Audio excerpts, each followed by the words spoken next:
शिवाजी महाराजांची घोषणा पण काय होती?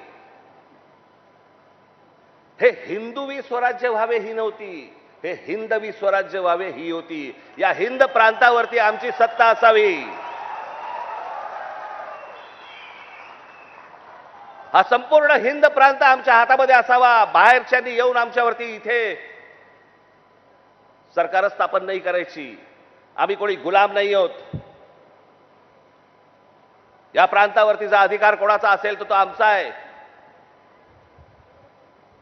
आणि 125 वर्ष या मराठेशाहीने जे राज्य केलं, ज्याला आपण म्हणतो ना अटकेपार आम्ही झेंडे फडकवले. अटकेपार झेंडे फडकवले म्हणजे काय? आजही मला असं वाटतं पाकिस्तानच्या वायव्य नैऋत्येला तो अटक नावाचा किल्ला आहे, त्या किल्ल्यावरती भगवा ध्वज फडकला.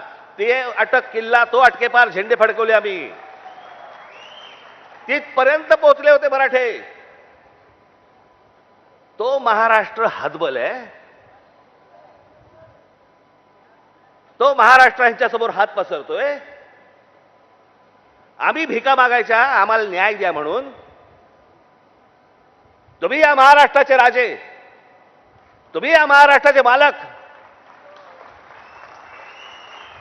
बाकीची माणसं बाहेरून आली, ती तुमच्यावरती रुबाब करणार आणि आम्ही हतबलतेने त्यांच्यासमोर बोलणार, अरे नाही नाही भाई साहब ऐसा मत. का?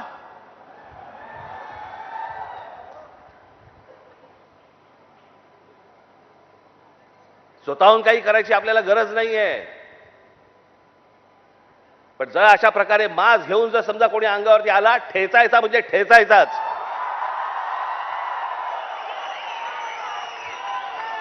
त्या दिवशी तो कोणतरी भारतीय जनता पक्षाचा